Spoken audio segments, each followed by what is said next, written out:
מה שלומכם?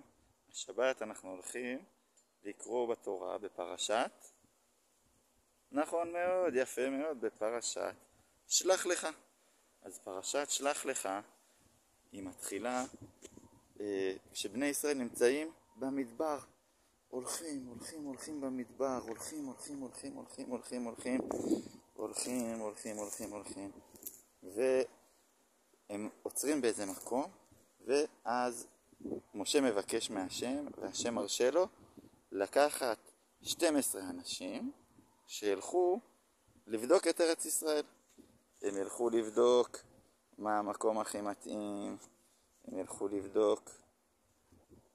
לבדוק אם העצים טובים, ויבדקו אולי עוד עצים, ועוד עצים. ראיתם, יש פה כמעט את כל 7 המינים בחצר הזאת שאני מסתכל, יש פה, והם יבדקו גם את האנשים, אם האנשים שם הם חזקים וגיבורים שהם לא מפחדים מאף אחד, ואז לעם ישראל יהיה מאוד קשה לנצח אותם, או אולי הם חלשים והם לא ילחמו בעם ישראל כשהיהודים יבואו.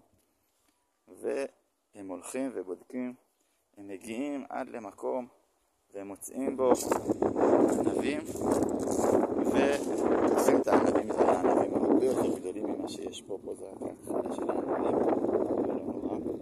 לוקחים את הענבים ולוקחים גם תאנים, יש פה את של תאנים, והם סוחבים את כל הפירות, והם אומרים, הם מגיעים לעם ישראל, חוזרים למדבר לאיפה שעם ישראל, והם אומרים, אנחנו הסתכלנו על כל ארץ ישראל, הנה תראו, הסתכלנו על כל ארץ ישראל, מלא מקומות בארץ ישראל עברנו וראינו, וזאת ארץ מצוינת, אבל אנחנו צריכים מאוד להיזהר, האנשים שם, הם לא ייתנו לנו להיכנס לארץ ישראל, הם יעשו לנו דברים רעים, הם ילחמו בנו ואנחנו לא נצליח לנצח אותם.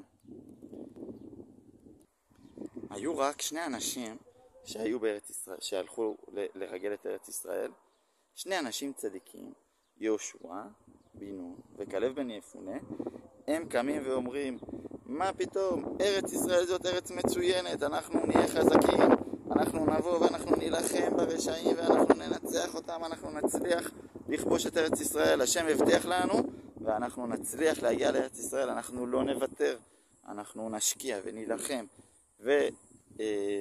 ונלך. אבל היהודים, בני ישראל כמעט כולם, הקשיבו דווקא למרגלים האחרים, לא הקשיבו ליהושע ולכלב, הם הקשיבו לכל שאר המרגלים, והם יושבים על הרצפה והם בוכים והם אומרים, אנחנו לא נצליח להגיע לארץ ישראל, בוכים, עצובים.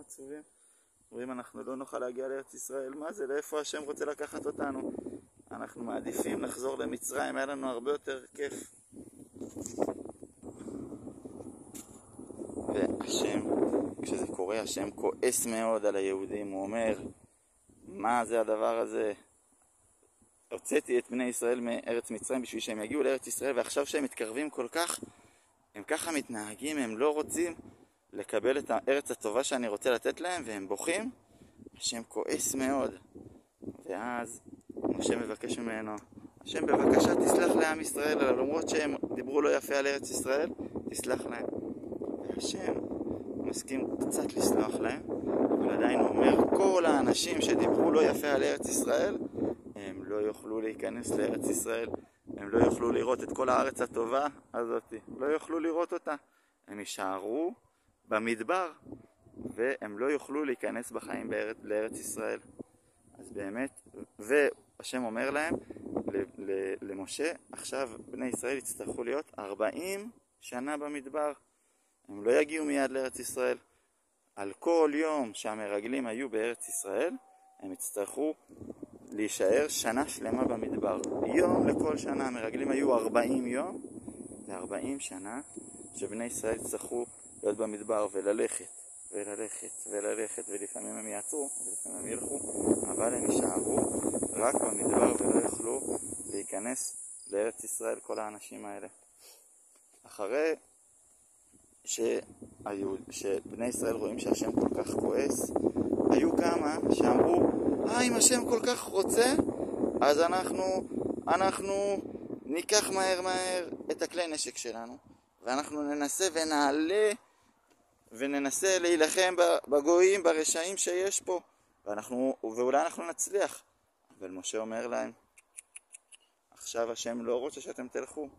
השם אמר מקודם שתוכלו ללכת לארץ ישראל, אבל עכשיו השם כבר העניש אתכם, אתם לא יכולים ללכת. לא, אנחנו בכל זאת רוצים.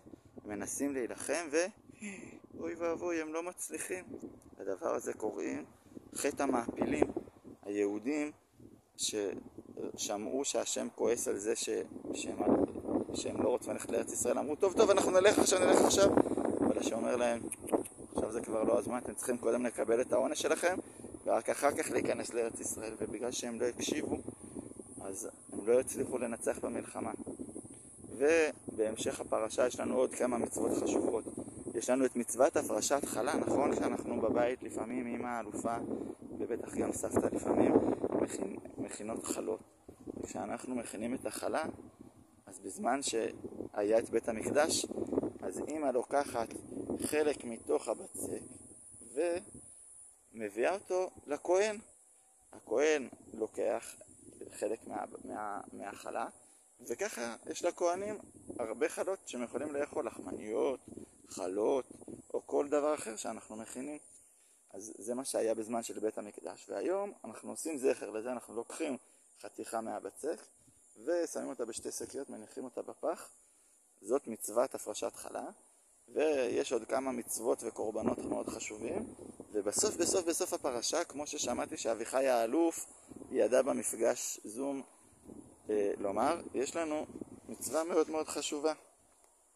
מצוות ציצית. השם אומר לנו שכל הבנים צריכים לשים ציצית.